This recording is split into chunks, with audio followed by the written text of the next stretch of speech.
Bruno Power. Oh yeah! Welcome to the EBMX channel, mate. How are you? Oh, good, Yeah, it's good to see you. We've been trying to interview you for a little while, haven't we? yeah. A bit of, like a few months. Well, it's good to have you finally here today. Now, what many of our viewers won't know is that you have forged an incredibly dynamic career in the electric technology industry over a bit of over many everything. years. Yeah, some of the names that spring to mind are Luna, Emax Electric, Elmofo, Morpho, racing cars, Batrium, Bathroom BMS, yes. working on industrial machinery with Jeff O'Toole and like Mofo and servicing- Tesla cars. Teslas, a bit of everything. Converting cars, converting motorcycles, Flightboard. Flightboard, developing the battery for 3 years. Wow. Yeah, it's like a IP67 waterproof marine grade battery for a super duper amazing hydrofoil electric surfboard. Yeah. And even more names. So Ubco, Abco two-wheel drive, Fonzarelli, Fonzarelli scooters, trying to make a super fast one, ASI. ASI, the controller, motor controller, And Spend a lot of time with them, and finally EBMX. EBMX, this guy's here. Wearing it. So Bruno, tell me about how you got involved in the technology industry. Where did it all start, mate? Started, I think, since the time I was born, pretty much. So my father, my uncle, they are like a computer and electronics engineers, and being surrounded by the environment. And my dad worked for IBM for 37 years, so he used to take me on the weekend to see IBM in the machines in the factory, building amazing stuff, mainframes and all this. And I was just like, wow, like I gotta get into technical. That's it. You're just watching this every day. And then my friends, suddenly, like everything around me, all my mates, we're all engineers, technicians, car mechanics. There's always something. So I was like, just the environment was just perfect. Yeah, my brothers, they all, everyone. Like we're just kind of like a bubble, engineering bubble. And then I moved to Australia in 2009. And riding my bike and stuff. I had my V6 car, I like power as well. And you had the big Aussie V6 car. V6. I didn't want a V8 because it's too much money. And I was like, all right, I'm gonna get a V6. It's pretty fast. And and then I was like, one day I just had this thing. I was like, I always wanted to have an electric bike, but I was a bit. Electric bike is basically the easiest way to learn about like motor, batteries, controllers and stuff. I was like, I want an electric bike because it's convenient, you can put it anywhere, it's tiny, it's lightweight, and it's easy to prototype and understand things. So I was like, that's it, I need an electric bike. And I started researching technologies, but everything was very raw back in 2009, 2010, 2011. So I kind of waited for a little bit, was enjoying V6, and then and then eventually I was like around 2013, 14, I started taking things a bit more serious, and then I started doing my trike project. So it was like I want to have something like a 40 kilowatts push bike, and then I was like, to being practical on a push bike, I need to make a trike, and then I started this project, but there was a lot of money, and I didn't have the space, and there was a bit of transition. So Bruno, of course, most people would know you from your social media personality, and personally I've been following your social media on YouTube since about 2015. Yeah, so you were one of the first ones, eh? I think you were one of the first ones to actually show a YouTube video on BBS HD, Bafang, which probably wasn't even called Bafang back in those days. No, it was called 8Fun, and it was actually they transitioning the brand. So basically there was out of my frustration because I finally decided to go with Bafang, and then I was like, well, there's no information there, so no one's got any information. So I was like, I'm gonna start posting something here, and I want to show. It was more like I want to show people how cool this thing is and some information for people fixing it. And I wasn't even talking in the videos. It was just like YouTube is completely different to what it is today.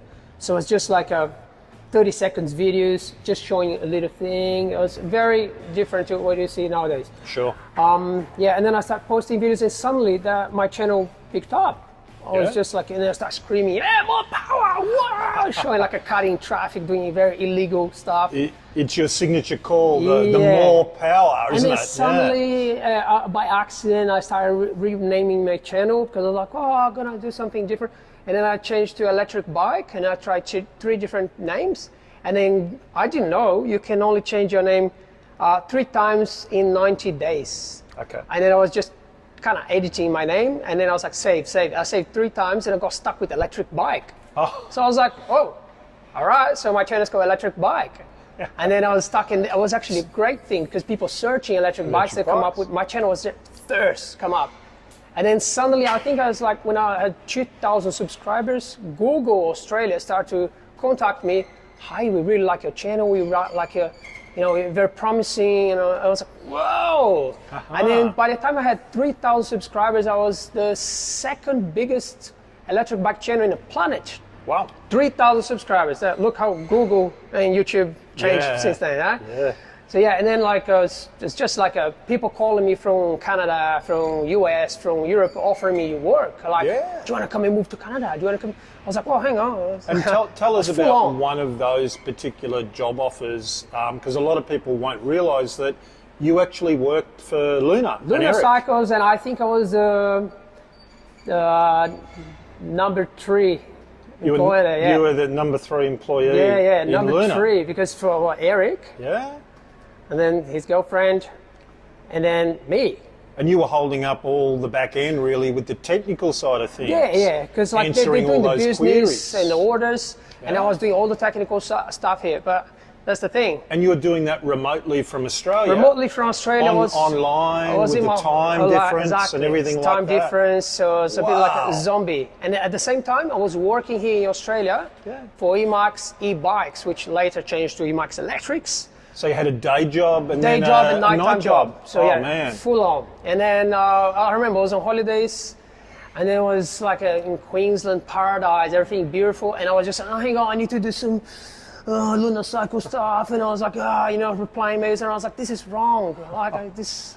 So And then I kind of had to give up on a job, and there was a conflict of interest because both companies are selling Bafang. yes. And both companies, and then I started to have a little bit of a fight, and then eventually Emax Electrics joined with EM3V, Paul, and then there was a fight Paul's based in China. in China. Yeah. English guy, Yes. live in China. He's been doing business for many years, and then we joined with Paul because Paul had a larger business than our business, and we started giving support in Australia. Sure. Then Paul and Eric started having a commercial fight for the Bafang.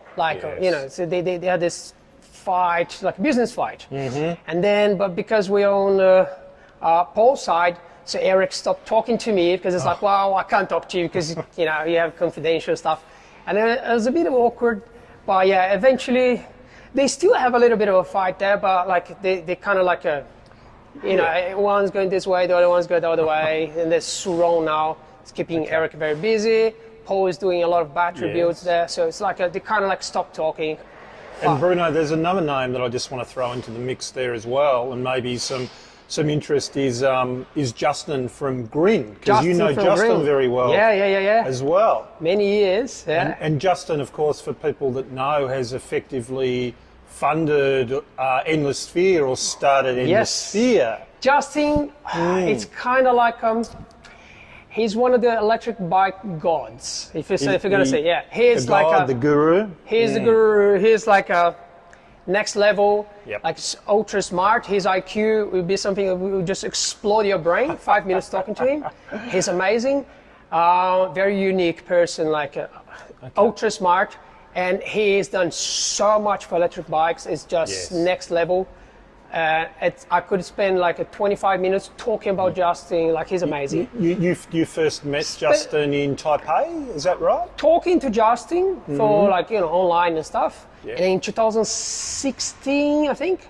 And then we went to Taipei, and then everyone, all these people that we've been always chatting, we all met in Taipei. Yep. And we spent the whole week there. A great fusion of the electric community from around the Everyone, world. heaps of companies from the US, Yes. Europeans, Asians, Yep. Australians, everyone together. Okay.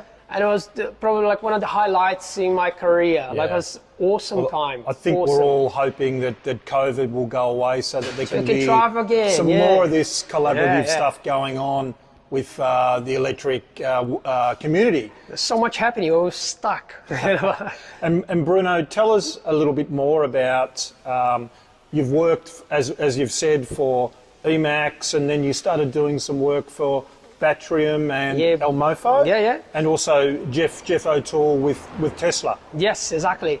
So basically, all right, so we start with Batrium. Yeah.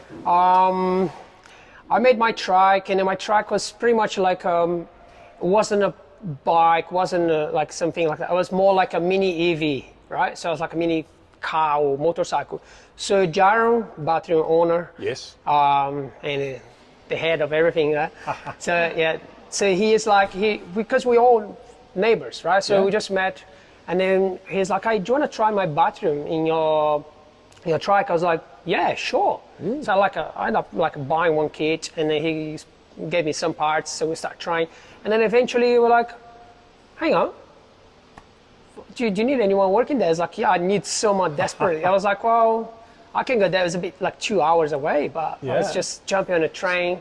So you Just- commute from Sydney? Commute to Did Sydney. you bring your bike from Sydney as my well on the bike from train? Sydney? Yeah, because I figured out that sitting in the car was too boring, and I'll get tired. I remember driving along in Lake Macquarie and seeing you on your bike. Speeding. I won't say pedaling, but maybe on the throttle on your BBS HD with maybe. What did you do to that bike? Did you have a phase runner or something in it? It seemed to have a It's lot just of power, man. Just a bit of modified and a bit of a battery pack on the back. backpack battery. In the rain, on the throttle, beating the cars along the lake road there in Lake Macquarie. I remember one of the first times I saw you were doing that in the rain, and I thought, who is this crazy guy? It looks like you can't see battery, you can't see anything, so it looks like a normal bike. And so fast. Yeah, a bit of extra juice there. So, But yeah, you worked for Batrium? Yeah, battery. I did nearly 2 years working there with developing battery management systems, very advanced for like electric cars, like energy storage solutions, like and then pretty full-on EVs. Like there was a project with helicopters and stuff. Yeah, there's a lot of things happening there, but it was out of my frustration because I was always building batteries for Sure. Emax and Yeah. servicing batteries from a million different companies. And then I was like, I want to understand BMS, battery management system. Sure. Because it's just every time there's a problem with the battery management system. So I was like, I want to work for battery, I want to understand everything, so I join everything together and then get this puzzle right.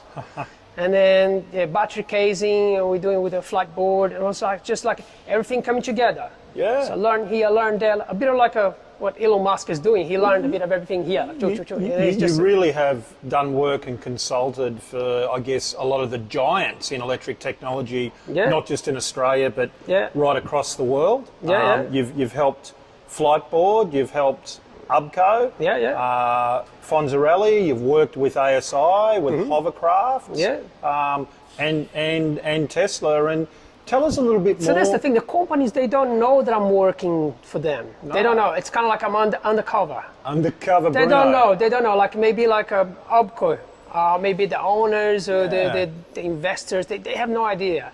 But I was working in the background, giving them feedback. So lots of companies there, like it's just like I'm the technical guy, so I don't get to talk to the. Yeah, you're not in the limelight doing those consultancy No. jobs, but you certainly are on your social media channels, Bruno. Yeah, social media as well. Yeah. And for those of you that haven't seen the YouTube videos of your incredible trike, my understanding was that it runs 42 kilowatts. 42 kilowatts and it was 35 kilograms. Oh, wow. So it's pretty. It sounds like a recipe fraught with disaster, Bruno. Yeah, but the thing is, I wanted to make just to show people that you can do it. It could be done. It can be done, but and people are like, yeah, you can't do it because you're not going to have enough traction. I was like, well, why not? Just try it. Why not? Just try it. And then I realized that there's a lot of problems, and that's why I don't have many videos, but I nearly died with the trike. I nearly cracked in half. In a way, Bruno, you really are part of this new inventors, this electric technology that a lot of people are dabbling with.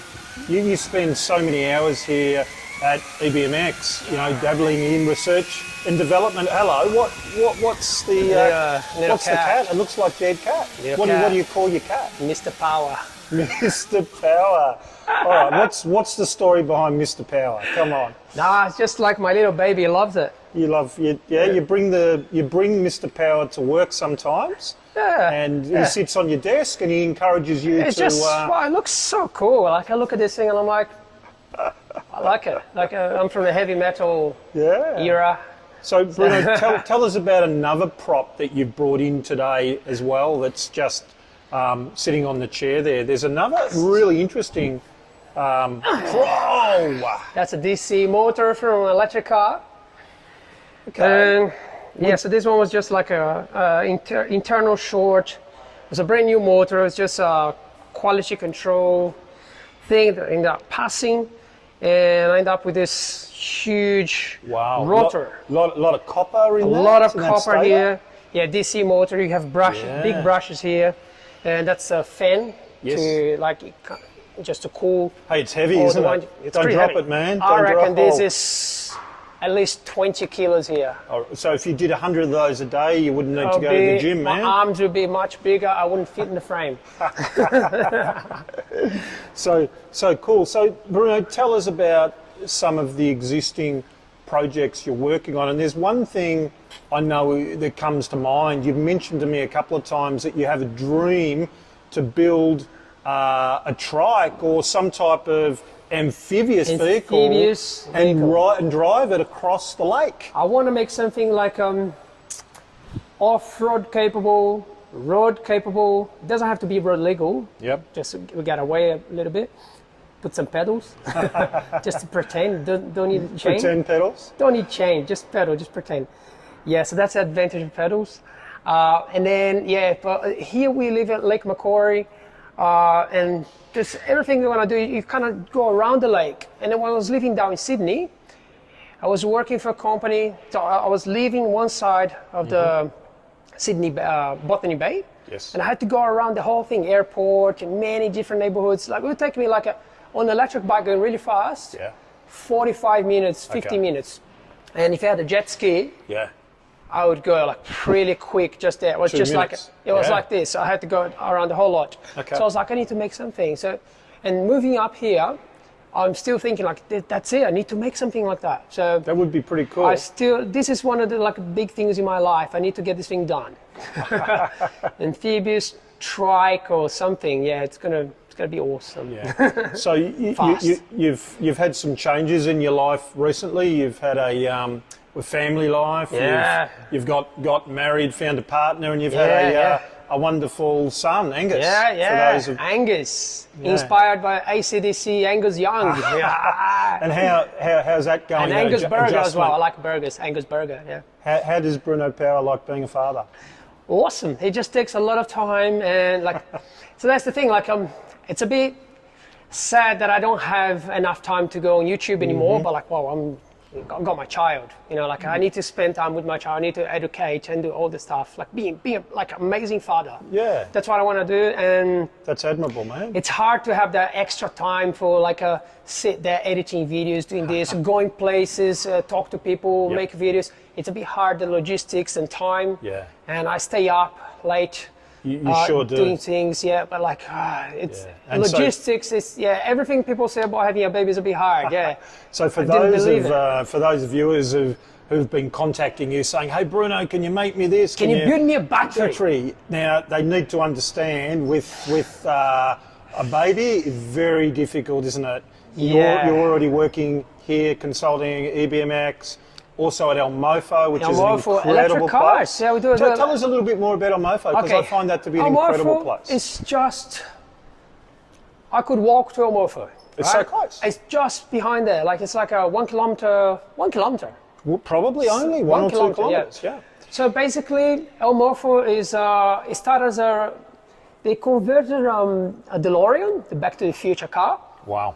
Electric. This is in 2010, 2011. Yep. Was all like, wow, electric car, that's crazy. And then he put a massive motor there. Brett, my boss, one of the most amazing bosses I ever had in my life. It's so cool. He lets you play with things, hey man. He's an engineer, and he's got got all the toys to play, and it's just amazing working there. And it's just, I can't stop working there. It's just too good. And have you got to work on the DeLorean? Because I understand Yeah, there's we're like actually a version revamping. 2. Yeah, revamping the DeLorean. We're making it a lot faster, and then we tried to put a large Tesla motor. But the way the car is designed, it's just hard. Yes.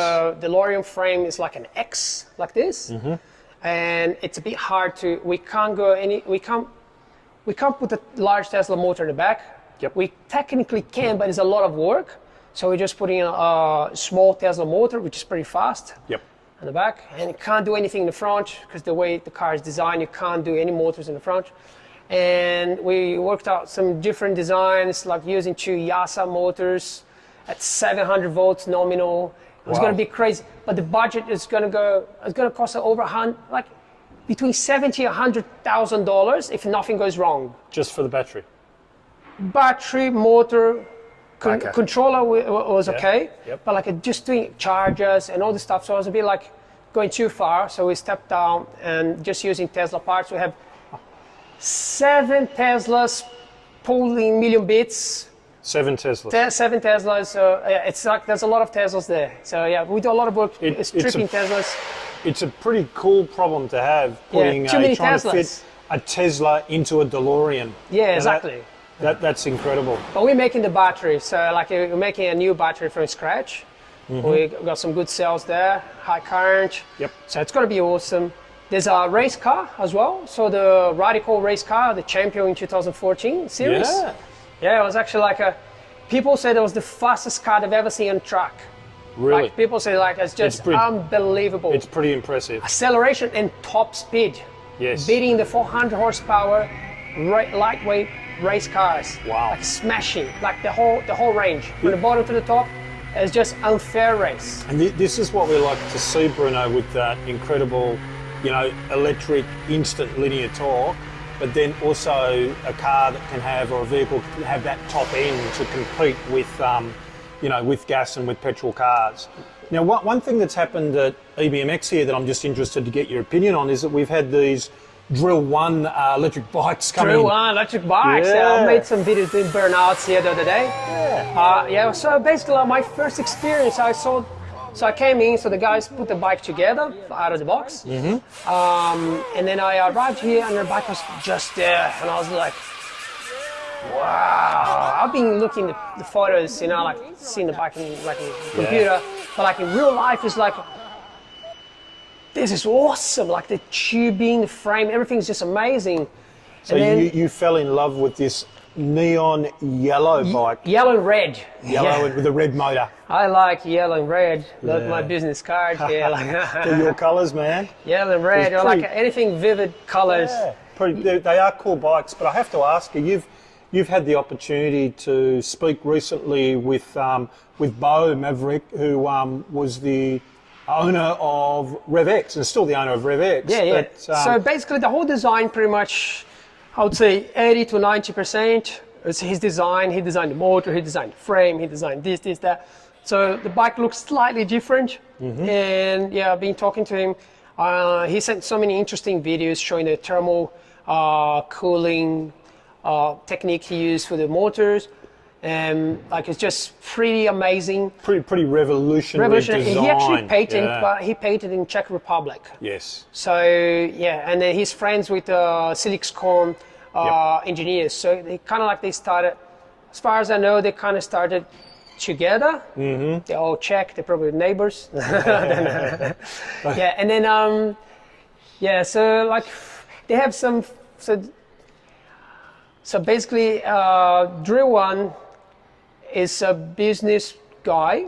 CZEM, yeah. Yes, CZEM. Miroslav. It's a business who took over that project to commercialize and go like a larger scale. Yes. Okay. Yes. As far as I know, Bo, he's a technical guy like me. I'm not a business person. I don't have the ambition to convert this into business. I'm taking that risk. So there's a different personality there. Yeah. So he likes doing his small scale, local production thing. Yeah. And then the Drill One is the international mass production. Yeah, CZEM, I think, Bruno, have leveraged off Miroslav, the original RevX design, Yeah. the leadership of Miroslav, Yeah. and Bo is still making his RevXs on a Yeah. very limited, small basis. I'm sure there's some, conflict of, something there, like a, There's a when bit you of- split companies, it's not 100%. There's always going to be some leftover Something, lingering yeah. feelings, isn't it? Yeah, like I know more than I'm supposed to be telling. But I know.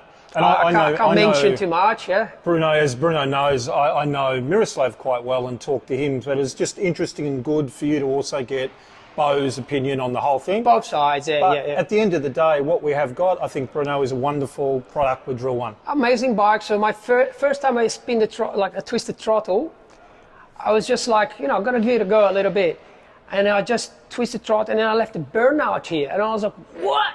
But I didn't feel the burnout. I just hear the burnout, and I looked, there was a black mark. I was like, yeah, I love that bike. I love the bike. That's awesome. Well, Bruno, you've had an incredibly interesting career so far in technology and electric technology. Yeah. What's left for you to do other than the amphibious trike? Oh no, it's endless. So there's always something new happening, and it's like when you think you reach there, there's always more. It's like it's exponentially growing. So yeah, it's it never ends. Sometimes I go like 6 months without posting any video on YouTube. YouTube, Facebook, and Instagram are my, the way I display my work, the way I present my work. Yep. Sometimes something happening in my life, or too much work, or baby, or something, and then I go for months without posting that. But there's always things coming. Like it's just endless. So it's good. Well, Bruno, it's been an absolute privilege over the last little while to know you, and it's been a pleasure to interview you today and find out firsthand a little bit more about some of your background, some of your hopes and dreams, and the interesting organisations and projects that you've been working on. And I'm sure that all of the audience wishes you well in your future, and keep posting, man. You are an absolute social media genius with some of the stuff that you do, and you have an enormous respect in the electric community. So that's the thing. That's the thing I really like. I like this social media. It enabled me to play my game. My hobby.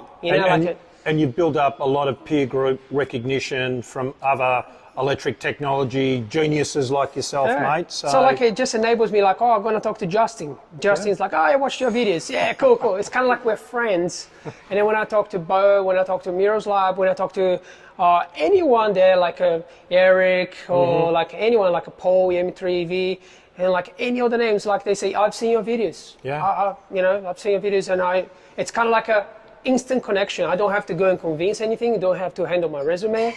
I don't have to send a nice email. It's just like, hey, how are you doing? It's like we're friends. So this is like a very cool thing that, like, it sure is. Yeah, maybe one of the best things happening in my life was actually this thing, like this power to talk to people. Like, so when you look back at that day in Sydney, and you're driving your Commodore V6 and you're about to put fuel in it, and you had this epiphany that I don't want to put fuel anymore. I'm not going to put fuel. I want to run electric technology. We need to be cleaner and greener and take cars off. You've stuck to that premise pretty much all the way through from there, haven't you? I was like, I'm going to sell my car. I'm going to sell my car, and then I started fixing my car, and I was like, this is so painful. Why do I have to fix something like this that I disagree? And then someone came with a Golf GTI, a guy wearing pajamas. Yes. And I just saw in the mirror, guy's coming, and then he just came, bang, hit the back of my car, right off, and then I was like, that's it. That's no more petrol. It's a sign. This is a sign from the battery gods. The electric gods say, get rid of your car, start your electric right now. And then from there, I got my bike, and that's it. The rest is just history. I think there's a few more people out there who can learn from that. The electric revolution is here. The future is electric, and Bruno, you're a really big part of it. You're a role model to so many electric enthusiasts. It's been an absolute pleasure. Do you have one last thing to say, man? Of course you do.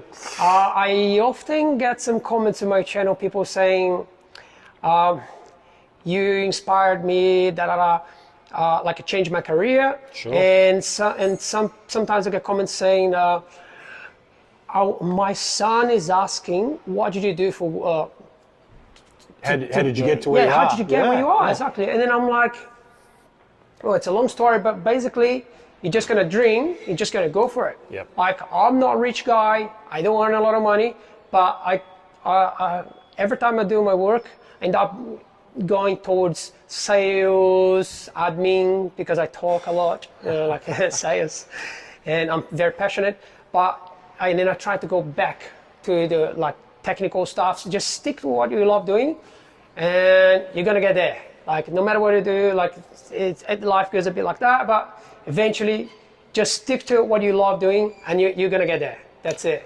Bruno Power, thanks for being part of the EBMX channel today. Oh yeah! Ha ha!